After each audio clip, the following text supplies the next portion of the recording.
আপাতত Barca fan যারা আছে তারা গত সিজনের যে চারটা এল ক্লাসিকো জিততে পারছে ওই স্কোরটার একটা স্ক্রিনশট নিয়ে পোস্ট কইরা ঘুমায় যেতে পারেন। তাছাড়া আজকে যদি এই এল ক্লাসিকো নিয়ে কথা বলেন, সিজনের ফার্স্ট টাইম যে আপনি প্রথম সাময়িক পরীক্ষা মনে করতে পারেন যে জাবি আলোনসো পাস করছে, থাকে না সিজনে 3টা পরীক্ষা, first semester, second semester and final, এরকমের মধ্যে মনে করেন যে ফার্স্ট পরীক্ষাটা পাস করছে। এল ক্লাসিকোর যে পরীক্ষা হয় সেই পরীক্ষাতে জাবি আলোনসো পাস করছে। আর আপনি যদি আজকের ম্যাচটার দিকে তাকান তাহলে বার্সার এবং কি রিয়াল মাদ্রিদের কারোরই চেষ্টা কম ছিল না। সবাই সবার দিক থেকে সর্বোচ্চ চেষ্টা করছে। শুরুর দিক থেকেই বার্সা অ্যাটাকিং খেলতেছিল, রিয়াল মাদ্রিদও অ্যাটাকিং খেলতেছিল, বাট ফার্স্ট টাইম যে ভিনিসিয়াসের ফাউল করা হয়েছে, ডিবক্সের ভিতরে পেনাল্টি দিছে, এটা লাস্ট পর্যন্ত ক্যান্সেল করা হয়েছে, যে পেনাল্টি হয় নাই। তারপরে এমবাপ্পের গোলে অফসাইড, তারপরে দেন এমবাপ্পে আবার গোল করে, তারপর আবার অফসাইড।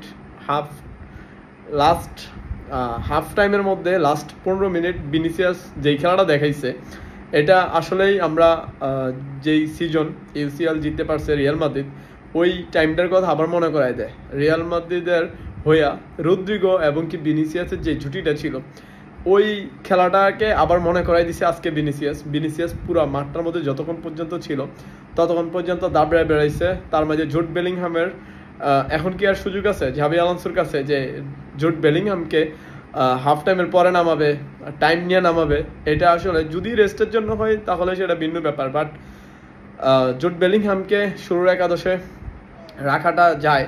সোয়ামিনির কথা কি বলবেন? কি এক নজরে মনে হচ্ছিল না যে ক্যাসিমিরো আবার চলে আসছে? যদিও এটা সম্ভব না এখন আর, তারপরও সোয়ামিনির খেলা দেখে মনে হইতেছিল যে আজকে মনে হয়তো ক্যাসিমিরো চলে আসছে। অ্যাটাকে দরকার লাগে, অ্যাটাকে সহযোগিতা করতেছে, ডিফেন্সে দরকার লাগে, ডিফেন্সে আছে, মিড আছে, কামাবিঙ্গা ছিল।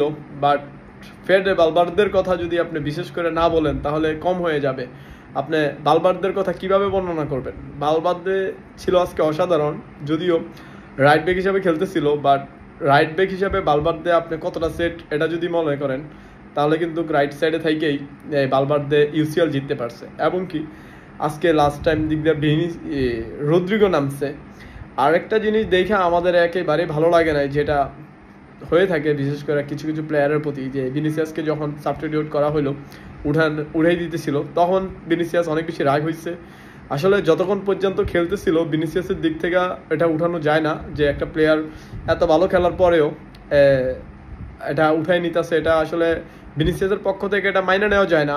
তবে আপনি আগের সিজনে যেই ম্যাচগুলো হারছে ভিনিসিয়াসের ভিতরে ওই রাগটা ছিল, ট্রফি জিততে পারছে ভিনিসিয়াসের সামনে থেকে, সেই রাগটার জন্য হয়তো আজকে মাঠ থেকে উঠতে চাইতেছিল না। আর যদি আপনি জাবি আলোনসোর কথা চিন্তা করেন, জাবি আলোনসো হয়তো সাবস্টিটিউট করছে এই কারণেই যে এখন অ্যাটাকের চেয়েও ডিফেন্সের দিক দিয়ে মনোযোগী হওয়ার দরকার। ওইরকম একটা প্লেয়ার দরকার যে ডিফেন্সেও সহযোগিতা করতে পারবে এবং কি অ্যাটাকও করতে পারবে। ওই ধরনের একটা প্লেয়ার খুঁজতেছিল, ওইটাকে নামাইছে আর কি লাস্ট পর্যন্ত। আবার যদি আজকে এই পেনাল্টিটা মিস করার পরে ম্যাচটা ড্র হইতো তাহলে কি এমবাপ্পের কি হইতো, কিভাবে আজকে এই নিউজ হইতো, এটা কি ধারণা আছে?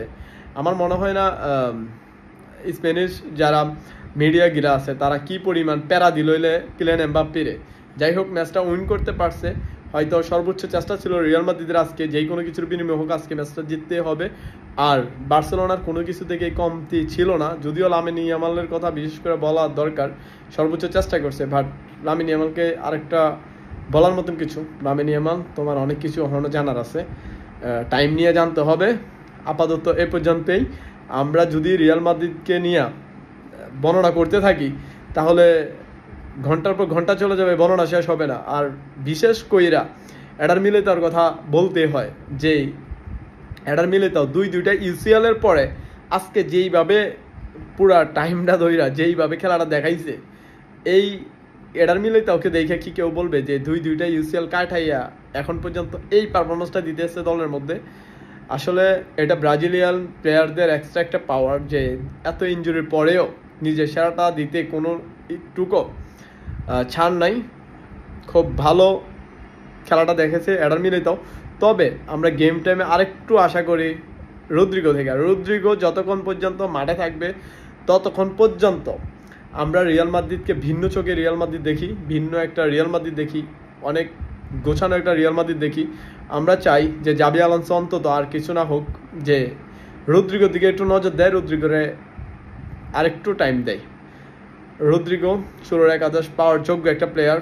আজকে রিয়াল মাদ্রিদের খারাপ দিক বলতে একটাই, যদি আপনি ওই মিস গোলটার কথা চিন্তা করেন, তাছাড়া আর কোনো খারাপ দিক আপনি রিয়াল মাদ্রিদের বলতে পারবেন না। এই একটা ভুলেই রিয়াল মাদ্রিদের একটা গোল হজম করতে হয়েছে। তাছাড়া রিয়াল মাদ্রিদ সম্পূর্ণ ভালো খেলছে। লাস্ট পেদ্রির যদি আপনি লাল কার্ডটার কথা বলেন, বার্সার এই পেদ্রির লাল কার্ডটা কি আপনি মনে করতে পারেন যে এটা মানে ঠিক হয় নাই? দুইটা হলুদ কার্ডের পর একটা লাল কার্ড খাইছে, আসলে এটা ঠিকই ছিল। বাট দৈরে যদি লাল কার্ড দিত তাহলে আপনি হয়তো এটা নিয়ে সমালোচনা করতে পারতেন, বাট এখন সমালোচনা করার কোনো সুযোগ নাই। এটাই পেয়ার ছিল, তার জন্য লাল কার্ডটা পাইছে।